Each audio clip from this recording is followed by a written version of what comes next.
Tuning in to Local News Live, a production of AOC Community Media in partnership with the Acadiana Advocate, our source of local journalism and news reporting. We're glad to bring you the news every Monday through Friday between the hours of 9 and 10 a.m., and we could not do it without the generous volunteering of our news readers, people like professional actor and teacher Bruce Cohen, who is with us this morning. Bruce, good morning and welcome to Local News Live. Well, thank you so much, my engineer friend Matt. Really appreciate you being able to handle all that you need to handle at your end so I can do what I need to do at my end. Well, I'm glad to do it. Thanks for joining us. I'm going to go listen on Cypress Street. All right. Thank you, Mr. Matt. Well, good morning, Acadiana. Welcome to Local News Live. Of course, we have quite a few articles to read to you this morning. Most of them are coronavirus related, as has been the case for the last 4 months or so. We're knee deep in this thing, so most of the stories relate to that. So we'll start off with the COVID-19 coronavirus, the latest rental assistance program suspended. In the first 4 days, 40,000 applications pour in. By Chad Calder. After only 4 days, Louisiana had to shut down the $24 million program to help residents pay their rent after the program was inundated with applicants seeking aid amid the economic fallout from the coronavirus pandemic. The COVID-19 Emergency Rental Assistance Program, unveiled Thursday, was expected to benefit about 10,000 residents by providing up to 3 months of direct payments to landlords of eligible tenants, but was soon hit with 4 times as many applications and had to be suspended, according to the Louisiana Housing Corporation, which runs the program with the State Office of Community Development. Governor John Bel Edwards said the response to the program showed how great the need is, adding, "We know that much more is needed to address this serious issue and crisis for the hardworking men and women who continue to keep our state going during this crisis." LHC officials said anyone still interested in applying for funding can submit an email address or when the application process reopens at larenthelp.com. That's larenthelp.com, or you can call 211, though they do not say when that might be. We know there are many individuals and families whose lives have been upended by the pandemic, said Keith Cunningham, the agency's executive director. We are committed to doing everything we can to meet the needs of the renters and landlords and are hopeful that additional federal dollars will become available as soon as possible. The program follows the June 15th expiration of a statewide ban on evictions and comes just weeks before the federal unemployment benefits that have been helping those out of work stay afloat are set to end on or before July 31st. Housing advocates have said the program is insufficient to deal with the demand for housing assistance after the collapse of the economy and renewed that critique after hearing the news on Sunday. The housing advocacy group Housing Louisiana said the inundation of the program was to be expected given an estimated 142,000 unemployed renters across the state who are in need of its services. Housing Louisiana has said from the beginning that $250 million is the minimum amount needed for rental assistance through the end of 2020, the group said in a written statement. The group's president, Andrea Nicia Morris, said when the program was unveiled Thursday that most Louisiana renters, particularly those in New Orleans, were already making below the salaries they needed to afford the cost of living across the state before the pandemic. State figures show 312,893 residents have filed for continuing unemployment benefits as of June 11th, the most recent date for which figures are available, with another 26,351 filing for unemployment for the first time. The New Orleans metro area lost 105,000 jobs from January to April, 47% of which were in the leisure and hospitality sector. The overall numbers in June are still down about 13% from January's employment level, but in leisure and hospitality, it remains 35% lower. And the outlook doesn't look likely to improve anytime soon, particularly with nothing in place at the federal level to supplement state unemployment payments, which max out at $247 and are among the lowest in the nation. Closing centers draws pushback. More than 200 residents meet on Guillory's plan, staff report.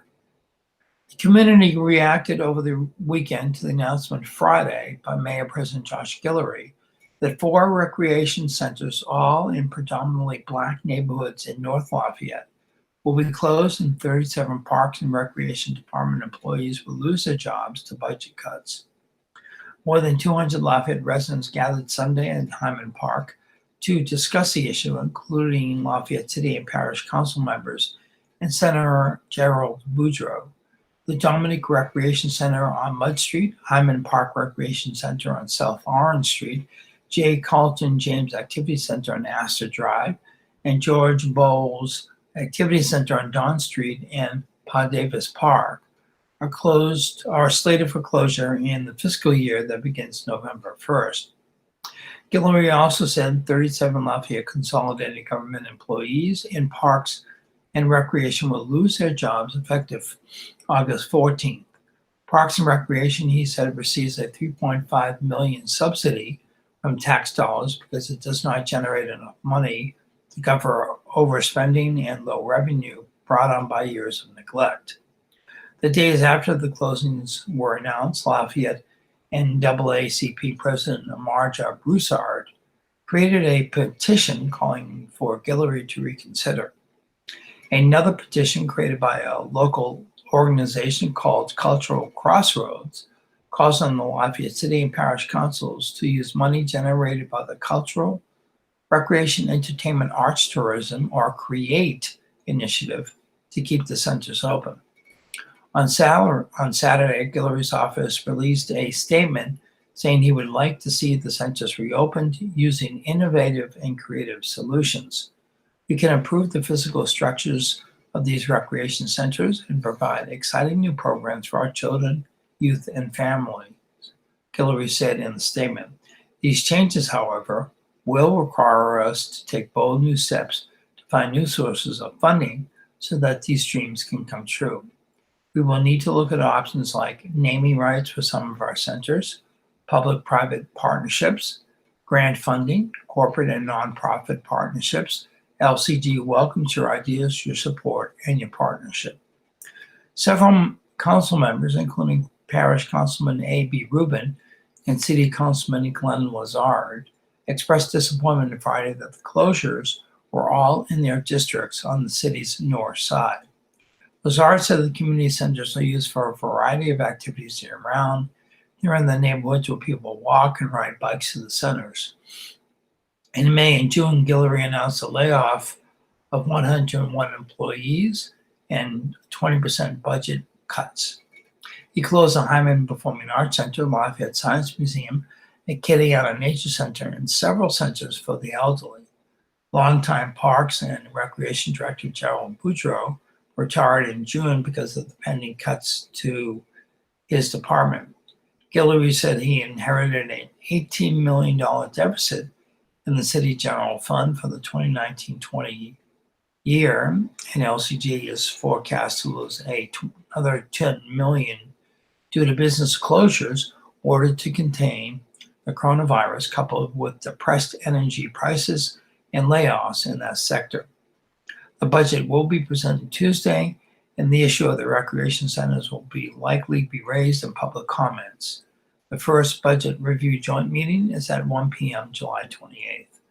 Both council meetings jointly will address Guillory's proposed parks and recreation budget at 1 p.m. August 6th. Help wanted, colleges say jobs abound for Acadiana graduates and coronavirus economy by Ken Stickney. Mays College graduates in our COVID-19 economy can embrace this lasting lesson. There are jobs and they are accessible. For a lot of students, job offers were halted. Kimberly Bilodeau, Director of Career Services at the University of Louisiana Lafayette, said, but they are working now. It just looks different than they thought it would. Sure enough, employment has fallen year after year, with the civil labor force and the number of employed declining sharply year over year in the Lafayette metropolitan statistical area, which includes Lafayette, St. Martin, Acadia, Iberia, and Vermilion parishes. That according to the Lafayette Economic Development Authority website. But Bilodeau said despite a tumbling post-shutdown economy due to the novel coronavirus pandemic in the spring, many local May graduates have secured employment. Some are working now. In some cases, their jobs turned into virtual work. Some companies continue with their offers, but the jobs that were supposed to start in May instead called for the graduates to report in July. They just got pushed back. That held the same for internships, she said, which will push back a bit or transformed into work from home. Bilodeau says it's difficult to determine by academic major which graduates fared best in the COVID economy. For obvious reasons, she said, nurses and others in healthcare fields are scooped up in the job market right away. Engineers fared well, and business graduates had strong opportunities across the board, both in person and virtual. At SLCC, or South Louisiana Community College in Lafayette, Jermaine Ford, Vice President for Economic and Workforce Development, said jobs go quickly to nursing graduates and emergency medical technicians. They come out and get snatched up, he said. There are never enough workers in either field. But SLCC has generated success among job hopefuls in fields that require certificates. Training lasts months, not years, and specific jobs that are in demand. Ford said SLCC works with local agencies, including LEDA, One Acadiana, workforce boards, and chambers of commerce to identify these jobs, which generally fall in those broad areas: healthcare, information technology, transportation, manufacturing, and utilities. Jobs that demand short-term training but are in demand include truck driving, scaffolding, software applications, and machining. These are good jobs with good benefits, Ford said, and hiring has continued unabated throughout the COVID economy. And certificates can be earned within weeks. For example, the training program for truck drivers takes 7 weeks. Training for high-demand jobs like certified nursing assistants and scaffolding also takes just weeks. Although the pay is lower, Ford said, the training provides entry into the job market. He says some students enroll for short-term training, find jobs, and seek additional short-term training while they are employed to move up in the workforce. They have to ask, what is the next step for my career, Ford said, by keeping in contact with local partners, he said. SLCC notes which jobs are in high demand and can be nimble in offering applicable training. Jansen Weaver, 22, is one SLCC student who has earned a host of certifications to make him job ready. Weaver graduated from Vermilion Catholic High School and went to work for his family business but did not enjoy it. So he sought 6 months of training as a lineman at SLCC and graduated into a job. His training prepared him for a job with the ground crew. He found he didn't like heights, he said. For system service broadband in Lafayette, a job he enjoys. In addition to power lineman certification, he earned his commercial driver's license. He recommended short-term certification programs to friends as well. Bilodeau said it's important for young people to be open to using the skills and training from their degree programs to apply in other similar or related fields if necessary. She said that's what her staff advises graduates to do, be open to positions that are available. She says she expects high school systems are hiring teachers, even if schools open with remote learning. Teacher training involves development of skills that enable that, she said, and new teachers, although they may be accepting jobs that look different than they had envisioned, they will be ready. She said her office has seen an uptick in available jobs since July 1st. She advises graduates to keep a positive attitude, especially because they have also proven their resiliency. The class coming out is special. Things started out normal, but we see normalcy in sight. That's taught them a lot. They had to be forward-thinking. She said her state office remains open to those students.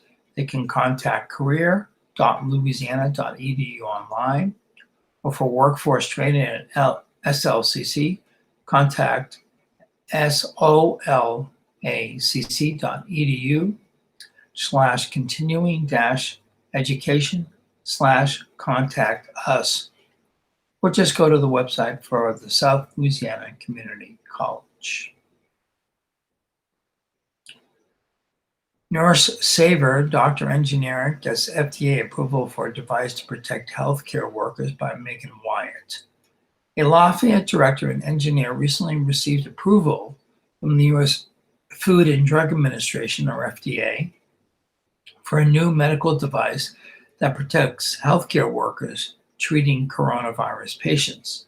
The device, which they nicknamed the Nurse Saver, offers the benefits of a negative pressure hospital room in a much smaller space and at a much lower cost. Formally, it's a negative pressure respiratory system with advanced ventilation, Return 1, abbreviated as NR Saver-100. There is no adequate, approved, and available alternative to the emergency use of the NR Saver-100, an FDA scientist wrote last month in an emergency use authorization letter. The Nurse Saver is essentially a plastic box that encapsulates a patient's head and shoulders and connects to a hospital's ventilation system so air can flow into the box but can only escape through a suction that filters the contaminated air. Ports and access holes covered in flexible soft rubber allow medical staff to safely access the patients or insert lines and tubes into the box without breaking the barrier. If embraced by the medical community, and produced on a large scale, the device could not only protect healthcare workers, but also be a space-saving solution for hospitals overwhelmed by patients with COVID-19. Dr. Doug Clement, emergency room doctor and medical director at Our Lady of Lourdes Regional Medical Center, came up with the concept. Eric Nizik, an engineer and co-owner of Oceanetics, designed and built prototypes. It was exciting to go from just a basic discussion with a friend to prototype to FDA approval to being able to help people, Clement said. The doctor said he's never created something like this before and didn't intend to during the pandemic either. Earlier this year, Clement came across a 3-sided plastic hood being used as a barrier in other parts of the world to protect doctors treating coronavirus patients. These intubation tube hoods function like the clear barriers now found at many supermarket registers as shields against droplets that could potentially spread the virus. Clement was intrigued by the intubation hoods, but concerned because they only seemed to protect doctors, not other medical professionals assisting with patient care. It wasn't protecting the nurse or anyone else in the room, Clement said. Usually it's a team that walks into a room, yet we're only protecting one person. We're trying to prevent everyone from getting sick. Clement wondered if there was a way to combine the intubation hood concept with the protection of a negative pressure hospital room. When Louisiana confirmed this coronavirus cases in March, Clement shared the idea with a friend. Nizik, an engineer by trade who has worked as a diver for the Navy, was already familiar with pressure and ventilation systems. He just needed to learn the specifics of how things worked in a hospital setting. I don't know anything about medical devices or how to clean them or sterilize them, quality codes and all that stuff, Nizik said. We're not a medical device manufacturer, so I had to teach myself to build to certain standards. It was only a matter of days before Nizik held the NR Saver 100 plan submitted to the FDA for emergency authorization and a prototype in hand. Nizik and Clement tested the device on dummies and later on healthy people, revising the designs and features each time until they felt satisfied with the product. On June 13th, the FDA approved their design for use on COVID-19 patients to protect healthcare workers during high-risk procedures involving manipulation of a patient's airway, whether through intubation or less invasive breathing instruments. Although it's been a month since the N-Saver 100 received clearance, it has yet to be used even in Lafayette hospitals and have seen another spike in coronavirus cases. The FDA approval is just the first step, Clement said. Each hospital has an approval process for new devices that addresses how they will be used and cleaned.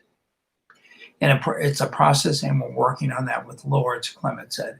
It's gotten busy again. I haven't really followed all this too much, unfortunately. Clement said nurses who work in the intensive care unit at Lourdes have been especially interested in seeing the NR Saver 100 in action. A physician walks in once or twice a day, Clement said, but a nurse walks in probably 2 times an hour, and they're the ones that are really getting the full level of protection from it. Lafayette General Medical Center has 4 of the Nurse Saver boxes, but likewise has not used them to care for COVID-19 patients. Dr. Julia Broussard, an anesthesiologist at Lafayette General, said the device could prove useful in the coming weeks and months ahead. It just hasn't become mainstream in the operating room where, until recently, there weren't a significant number of coronavirus patients. As the prevalence of the virus increases and we aren't always able to take patients to our stripped-down COVID-prepared operating room, we really need to use these box shields to protect our operating rooms from being exposed to the virus, Broussard said. Our anesthesia personnel know that they are always available as extra precaution if required. I look forward to introducing these boxes into the care of COVID patients in the future. Nizik is ready to mass produce the NR Saver 100 once he sees a demand for it. I'll tell you, it's kind of like the chicken and the egg thing, he said. I've noticed with these medical communities, it's kind of a waiting game to see what everyone else does. Let's pronounce this correctly, folks. Oceanetics, there we go, Nesic's company that has offices in Lafayette and Maryland, primarily handles underwater engineering, design, and analysis for the U.S. Department of Defense. Although Nizik said he can make the product at his fabrication facility, he would prefer to subcontract work to a company that specializes in medical devices. For us, the important thing is getting this out there, Nizik said. It's not what I have to have a passion for personally. We did this to try to help our fellow man, not to make money. The NR Saver 100, which can be sanitized and reused between patients, is priced under $3,000. More information can be found at intubationhood.com. That's INTUBATION hood.com. Okay, let's go to our first public service announcement for the morning. Free COVID antibodies test with donation of blood. On Tuesday, July 21st, the Dreams Foundation of Acadiana will have a blood drive between the hours of 8 a.m. and 2 p.m. at Lark's Acadian Village in the Stutes building. Appointments en masse are required. All donors will conduct a free COVID antibodies test. To schedule an appointment, click on bloodhero.com. Select the Donate Blood tab and search by date and zip code to find the Dreams Foundation of Acadiana blood drive. Donating blood is one of the easiest ways to give back to your community. If you've never donated blood before, we encourage you to try it. It takes about an hour from the time you arrive to the time you leave to complete a whole blood donation. The actual donation time is only about 10 minutes, states Danielle Watkins, Executive Director for the Dreams Foundation of Acadiana.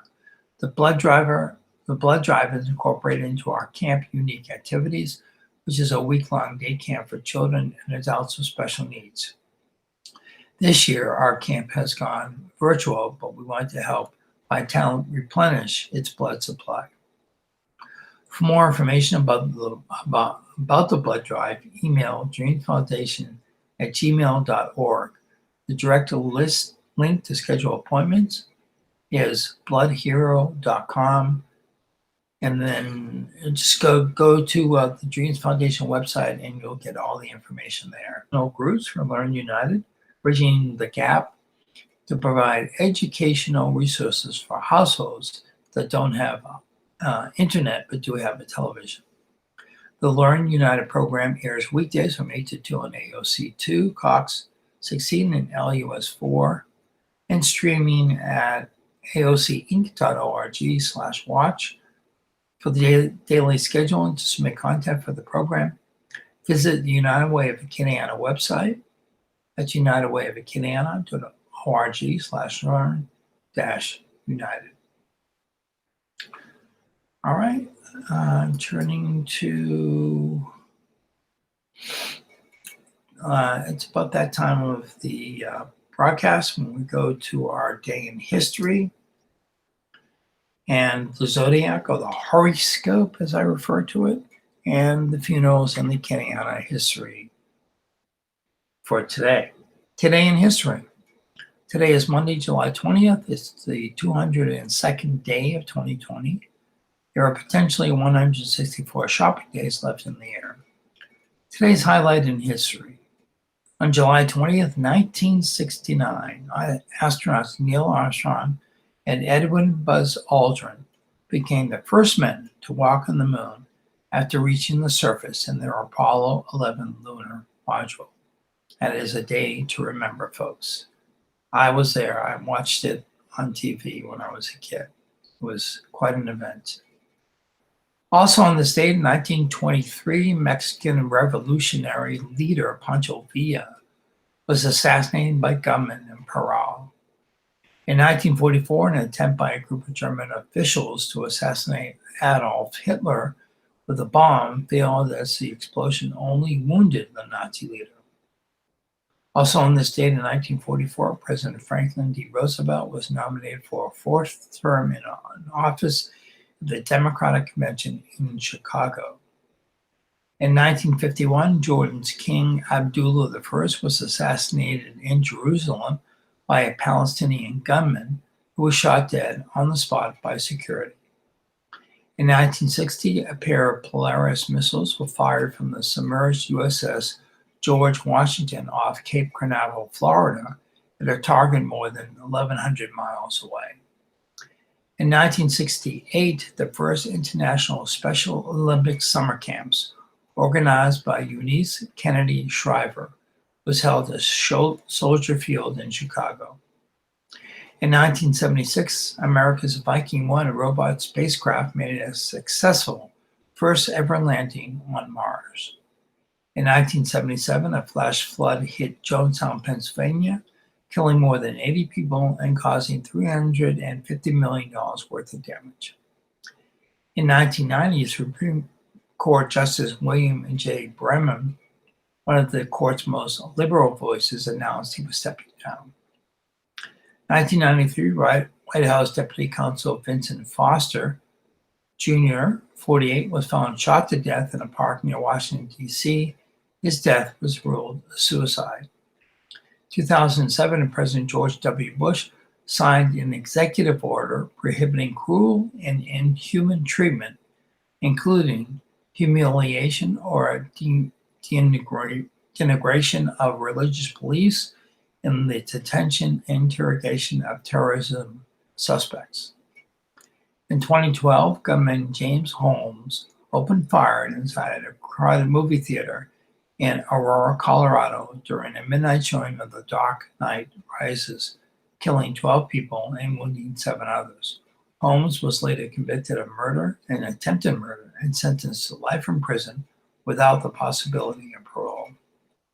10 years ago, the Senate Judiciary Committee voted almost totally along party lines, 13-6, to approve Elena Kagan to be the Supreme Court's fourth female justice. 5 years ago, the United States and Cuba restored full diplomatic relations after more than 5 decades of frosty relations rooted in the Cold War. The UN Security Council unanimously endorsed a landmark deal to rein in Iran's nuclear program. Banks in Greece finally reopened after being closed for 3 weeks. 1 year ago on this date, Americans marked the 50th anniversary of the Apollo 11 moon landing, which I mentioned earlier. Buzz Aldrin, the second man to set foot on the moon, showed Vice President Mike Pence the launch pad at Kennedy Space Center, where the historic flight began. Today's birthdays, we have author Cormac McCarthy turning 87 today. Actress Diana Rigg is 82. Rock musician John Lodge from the Moody Blues, 77. Country singer T.J. Shepard is 76. Singer Kim Carnes, 75. Rock musician Carlos Santana, one of the great guitarists of all time, is 73 years old today. Rock musician Paul Cook from the Sex Pistols and Man Rays is 64. Country singer Rodney Foster, 61. Actor Frank Whaley is 57. And actor Josh Holloway is 51. And singer Vitamin C is also 51. Turning to the zodiac, if you're a Cancer, stop questioning and start doing. Sometimes it's best to learn as you go. Be adventurous and ready to switch directions and try something different. Leo, refuse to let anyone discourage you. Take the initiative to pursue something that requires physical strength and agility. Romance is on the rise. So look out, Leo. Virgo, my birth sign, trying to fit in where you don't belong will be detrimental to your well-being. Size up whatever situation you face and make beneficial adjustments. Libra's problems will grow if you don't address concerns promptly. A fair assessment followed by actions will help calm things down. Reward yourself by doing something that makes you happy. Scorpio, assess your situation and lighten the load. Consider what you need and what you don't, and sell off what's no longer of value. Take a less restrictive path. Sagittarius, don't jump into something risky. Time is on your side, and looking for the best prospect will lead to personal gain. Invest in yourself, your home, and a meaningful relationship. Capricorn, listen to what others have to say, and it will help you avoid getting into a senseless spat. Working toward a common goal can lead to a positive lifestyle change. Aquarius, an unexpected change will cause uncertainty. Don't make a move just because someone else does. Use discretion and do what's best for you. Health and fitness are favored. Pisces, take pride in what you do and finish what you start. Keep in touch with past colleagues. Don't hesitate to ask for a favor. Someone you respect will have a positive influence on you. Aries, it's what you do, not what you say. Put your energy into honing your skills or finding new outlets for your attributes. Productivity will lead to success. Romance is in the stars.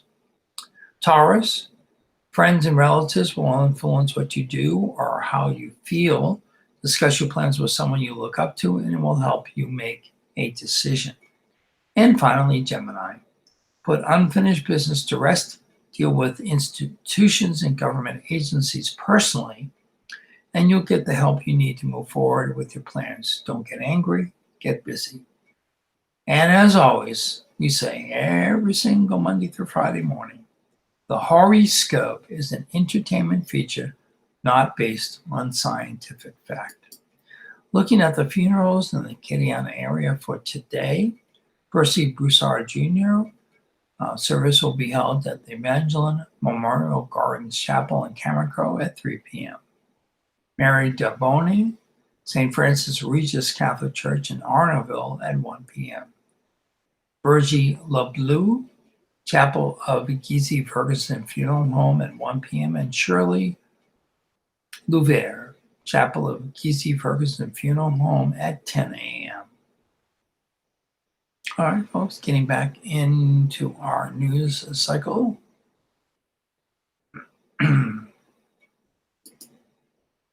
Therapist found help scarce in her own time of need by Megan Wyatt. Angela Linden planned to work as a respiratory therapist until she was ready to retire. That is, until the novel coronavirus or novel coronavirus overwhelmed her hospital, her body, and her mind.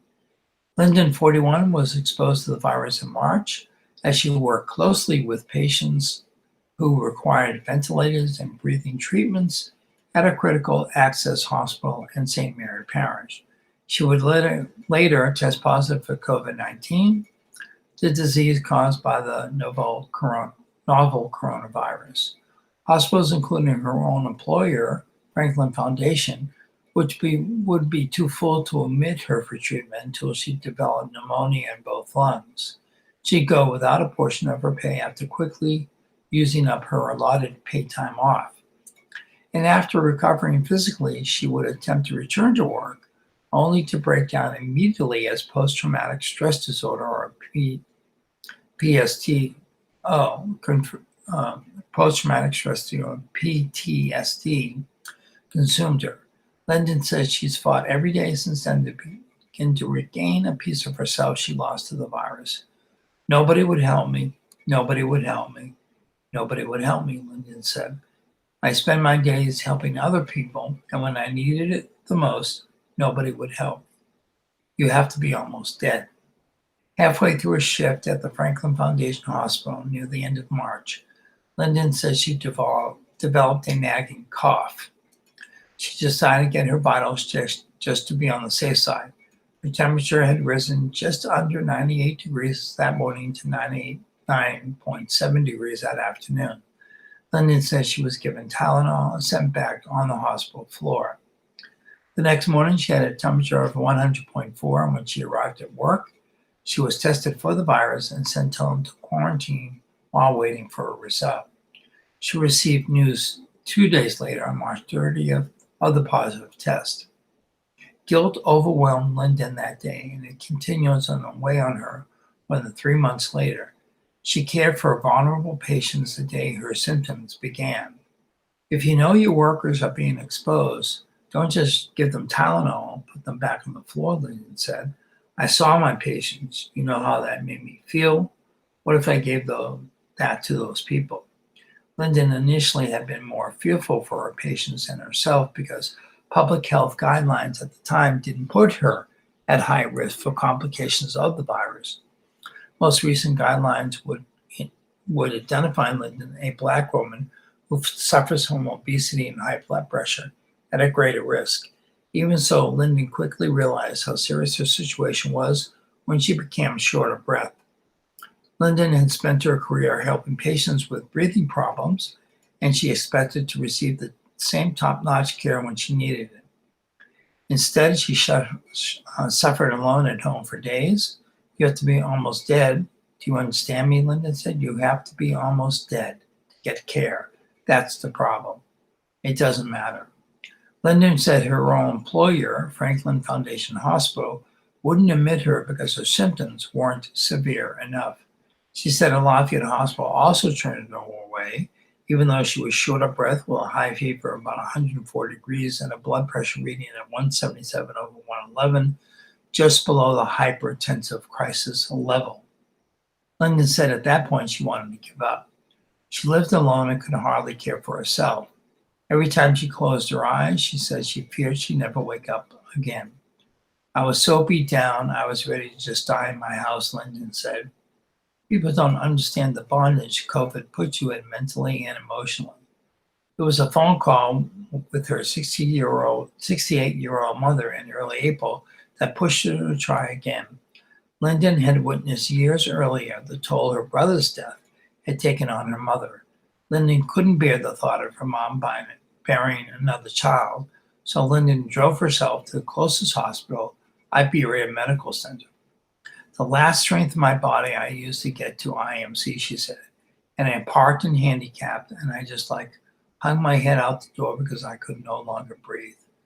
Lyndon was immediately admitted to the hospital's COVID-19 unit, where she was treated for a pneumonia for both lungs, severe hydration, a urinary tract infection, and a stomach infection. She was discharged a few days later to finish recovering at home with help from oxygen treatments and medications. It was the most traumatic thing I've ever been through in my entire life, Lyndon said. They wait until you absolutely can no longer breathe until they admit you. It doesn't matter that you're a frontline worker facing this every day. In the midst of her health crisis, Lyndon said she received a call from her employer. She had quickly used up her allotted 60 hours of paid time off and would need to fill out paperwork to receive up to 60% of her usual pay going forward. Her co-workers would donate their own paid time off to Lyndon and other hospital employees who tested positive for the virus, including a nurse who had no paid time off because she had just returned from maternity leave. Like the system failed you by mid-May, about 6 weeks after testing positive for the virus, Lyndon thought the worst was over. She suffered pain, but she had survived the virus. She dipped into her savings, but she was still able to pay her bills. But she had underestimated the mental and emotional toll COVID-19 had taken on her. Within an hour of returning to work at Franklin Foundation, Lyndon broke down, sobbing and shaking in fear. I don't know if the mental was worse than the physical, she said. When you've been where that patient has been, when you understand truly what it is to feel helpless in that bed, when you mentally can't convince yourself to fight because physically you can't, you just feel like the whole healthcare system has failed you. A doctor at the hospital put her on leave for a month so she could seek mental health treatment for post-traumatic stress disorder or PTSD. Again, Lyndon dipped into her savings to make ends meet as she worked through the mental and emotional trauma. Armed with coping strategies, she has since returned to work at Franklin Foundation. She said her experience has given her a new perspective and greater compassion. If a patient tells me they're short of breath, I believe it, Lyndon said. Doesn't matter what the monitor says. We rely too much on those machines. Too much. If they say they're short of breath, they're short of breath. Help them, period. Lyndon recently started a personal stylist business that she hopes to grow into a full-time operation so she can one day leave the medical profession. She spent too many days helping others breathe to be left gasping for air when she needed it the most. You don't know how long I've just wanted to tell the world that this is not right. What they do to us, it's not right, Lyndon said. As healthcare professionals, we take oaths to take care of other people, and when we become a patient, they don't take care of us.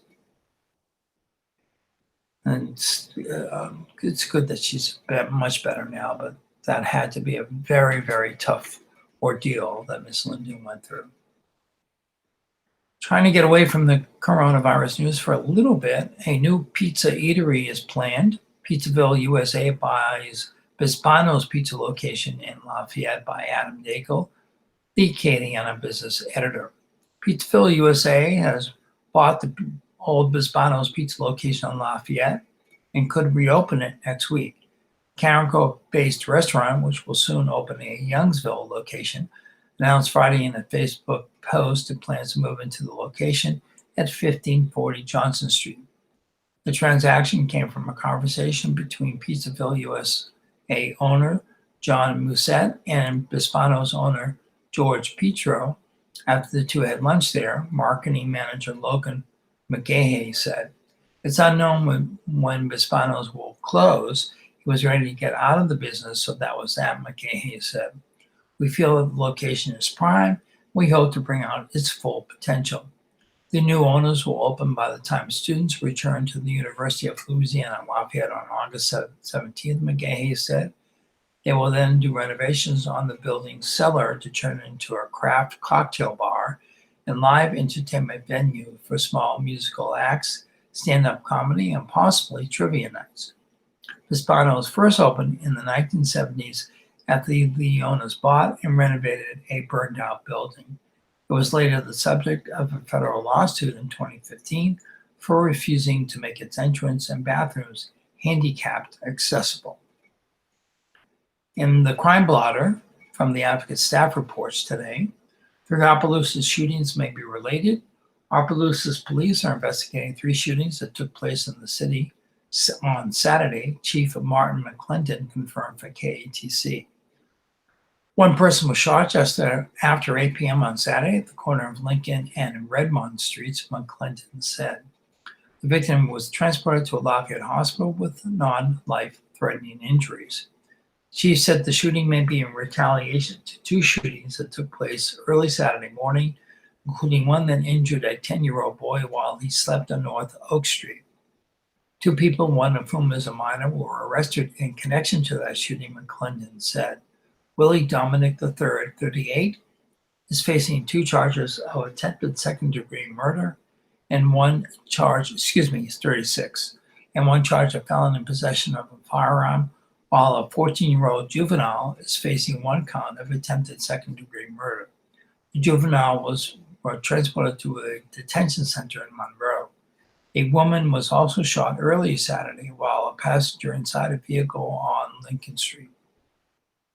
A family of 7 were displaced in a home damaged after a fire in Lafayette on Saturday afternoon, KATC reported. Lafayette firefighters responded to an emergency call of a vehicle on fire in the 600 block of North Washington Street just after 4:30 p.m., a spokesman for the department said. Firefighters found the vehicle under a carport and engulfed in flames, the heat from which ignited the carport and interior of the home. The fire was brought under control within 10 minutes, but the vehicle and the home sustained heavy fire damage. 3 adults and 4 children were safely able to get out of the home, but the family lost everything in the fire. The American Red Cross was notified to offer assistance. A firefighter sustained a minor leg injury and was transported to a hospital. The cause of the fire is under investigation. Slimy invader is attacking Louisiana. Crawfish and Rice Farms Under Siege at Snail's Pace by Tristan Barrick.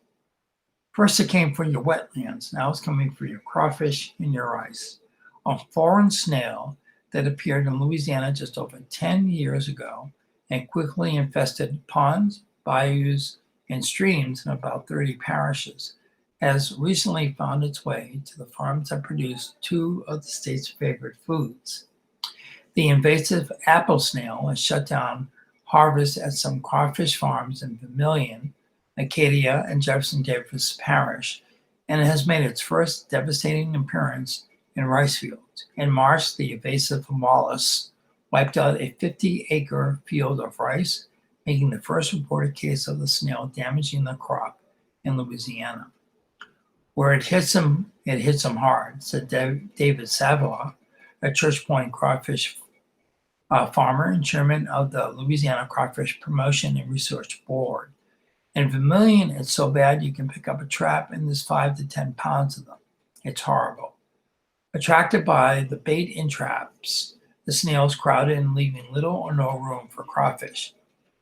At some farms, apple snails are being caught in such high numbers, sometimes 12 crates per day, that disposal of the thick-shelled snails is becoming a problem. Some farmers have had to halt harvests and drain their ponds early, suffering revenue reductions of as much as 50%, said Blake Wilson, an LSU Ag Center researcher.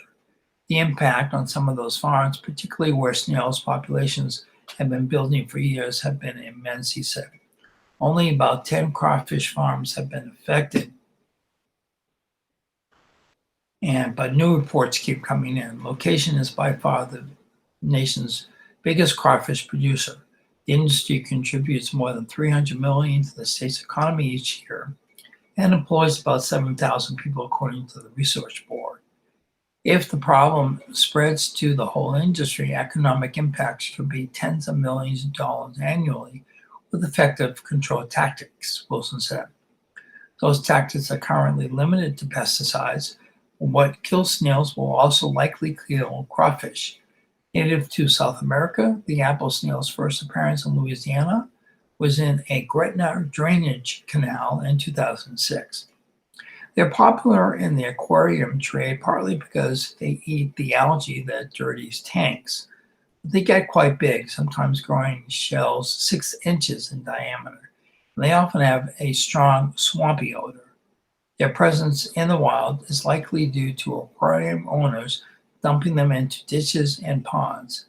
The snails stay below the water surface and aren't often seen, but their bubblegum pink eggs are hard to miss. In clusters of 200 to 600, the tiny eggs have become an all too common sight on tree trucks and pilings just above the water line. Destroying the eggs is one of the best ways to reduce their numbers. The State Department of Wildlife and Fishery recommends people scrape the eggs off with a stick and crush them, or at least knock them into the water. Be careful not to touch them because the eggs contain a neurotoxin that can irritate skin and eyes. The snails are edible, but are known to carry rat lungworm, a parasite that can kill humans and other animals. Rapid reproducers and voracious eaters, the snail overpopulates waterways and kills off habitat important to native fish and other wildlife. The snail's appearance in crawfish farms comes at a particularly bad time for the industry. Crawfish has been hit hard with white spot syndrome, a deadly virus that was first discovered in farmed shrimp in Asia in the early 1990s and first appeared in Louisiana in 2007.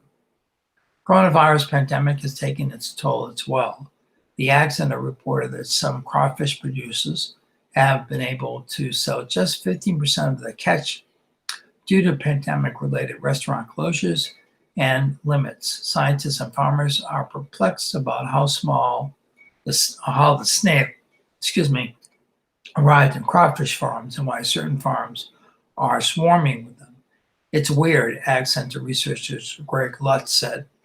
It pops up in certain regions. You can have a farm with nothing, and 3 or 4 miles down the road, they're overrun. It could be that the snails benefit from flooding, and the Acadia Parish Farm started having a snail problem after its fields were flooded from a bayou linked to the Mermato River, which is loaded with apple snails. The snail has been identified in just one rice field so far, but the potential for widespread destruction is strong. It's a major pest for rice growers in Spain, Asia, and Central America. In the Philippines, the snail is considered a national menace, infesting about half the nation's rice fields during the late 1980s. The snail left almost nothing at the rice field near rain. Wilson estimated the field had 2 snails per square foot. There was no trace of rice, he said. If you don't know better, you think it was a snail production farm. Those pesky snails. Okay, Fisheries Coastal Agencies agree on oyster plan by Mark Schiffelstein. Oysters are such a mainstay of Louisiana cuisine that when President Franklin D. Roosevelt visited in 1937, Antoine's probably served up a plate of them in the restaurant's signature Rockefeller style. But over the past 2 decades, the state's legendary bivalves have been getting battered. In hopes of reversing those trends, the agencies that oversee Louisiana's fisheries and its coastal restoration efforts recently reached an initial agreement on a long-term strategy to revive the state's once renowned and recently beleaguered oyster fishery. The initial price tag is estimated at $132 million, which would include aid for private growers, expansion of state oyster seed beds, and the development of freshwater-resistant oysters that could withstand the effect of proposed freshwater and sediment diversions.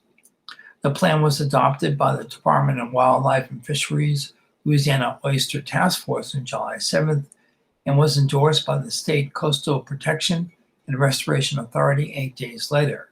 Department of Wildlife and Fisheries Assistant Secretary Patrick Banks, who oversaw the agency's oyster programs for 14 years, told the authority on Wednesday that the production of oysters on the state's public grounds in 2019 was 92% below the state's 20-year average and has fallen by 6 percentage points from 2018 levels. The losses have been linked to three major environmental blows to oyster growing areas. The state's public beds cover 1.7 million acres of water bottoms and are largely used to produce seed oysters harvested by commercial oyster growers and moved to their leased water bottoms. The seed oysters have grown out over the next year and then sold at market. Bang said redesigning existing oysters become more tolerant of fresh water will become more important because both because of potential repeats of high river years and the developments of the state's sediment diversions. We need to increase the resiliency of the animal itself, he said. The animal, as we all know it, sits at one spot, can't move around, and tries to find the best space to grow. Okay, moving on. Dr. Sherwood Gagliano, dead at 84, scientist remembered as Paul Revere of coastal land loss by Mark Schiffelstein.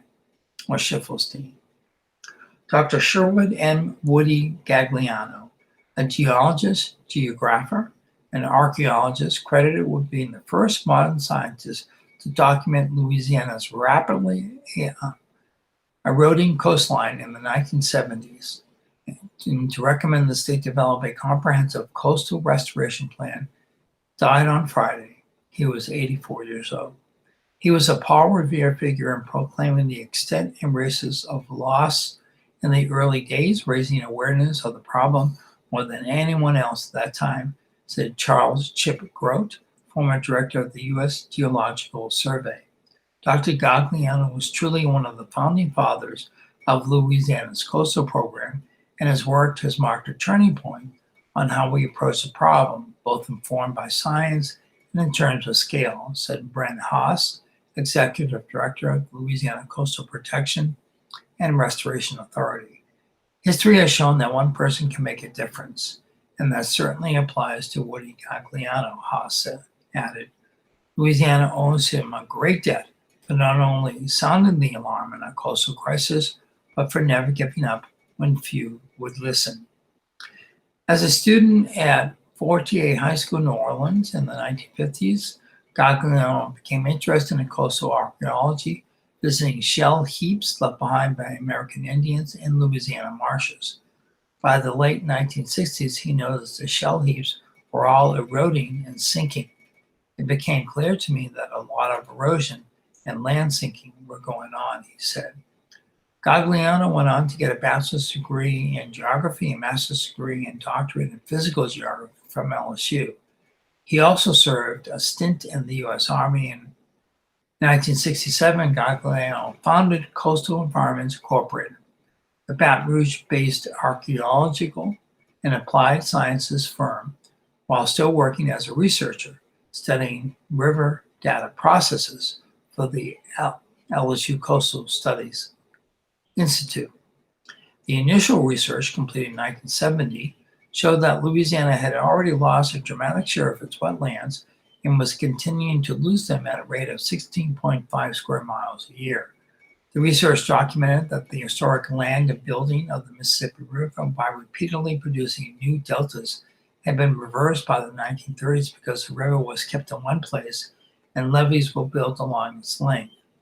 Again, the research showed that the land loss resulting from the loss of sediment from the river was exacerbated by oil industry canals that provided shortcuts for salt water to enter and injure freshwater marshes. Gagliano and his firm also advised St. Bernard Parish in its efforts to close the Mississippi River Gulf outlet.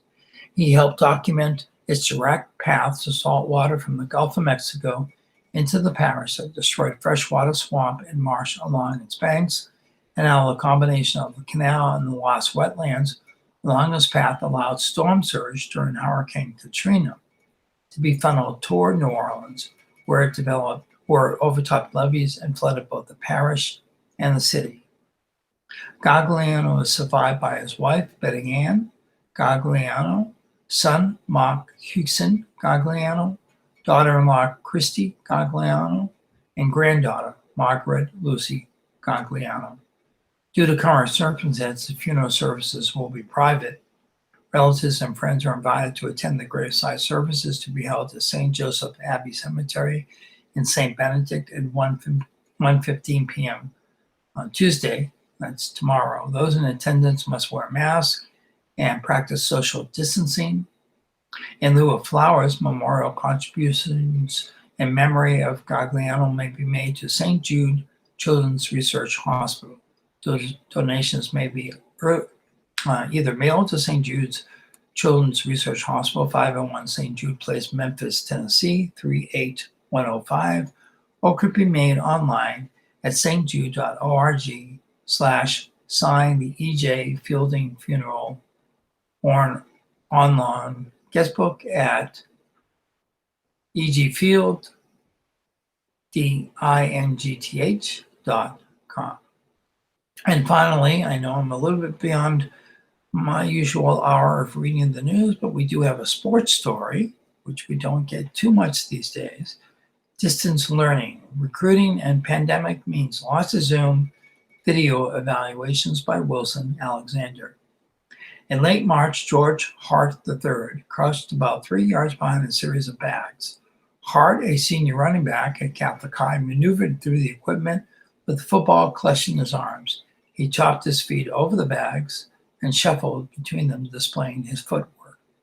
Hart's father, a running backs coach at another Baton Rouge high school, filmed his son. Once they finished, Hart's father edited the footage with an app on his phone. Hart posted the video to his Twitter account and tagged college coaches. He tried to get noticed, one recruit amongst thousands. Hart, a backup last season to 2 seniors who signed with FCS programs, needed exposure this summer. He planned to attend camps at Tulane, McNeese State, and Alabama. The coronavirus canceled them. When sports shut down throughout the country in March, the NCAA instituted a recruiting dead period, which it recently extended until August 31st. In-person contact froze. Schools canceled annual camps. Coaches recruited through their phones. Campus visits disappeared. With traditional recruiting avenues closed, Hart worked out with his father. They went to an open football field or a small park near his house, arranging bags for different drills that showcased his skill set.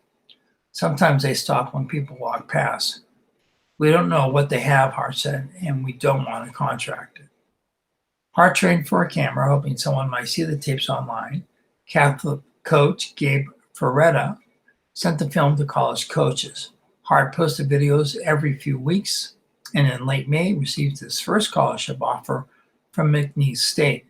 Best thing I did was record those videos and post them, Hart said, because camps aren't a thing anymore. For high schools across the country, recruiting has entered a virtual setting as coaches evaluate players from home. Relationships form over the phone. LSU convinced Chris Hilton, a 4-star wide receiver from Zachary, to commit during a Zoom call. During this dead period, commitments have surged. LSU has received 12 pledges since March, propelling its class into the top 5 in national rankings. According to 247 Sports, 627 rising seniors have committed to schools by May 6, more than double that of the senior class at the same time last year, a phenomenon that might lead to widespread decommitments if visits resume this fall.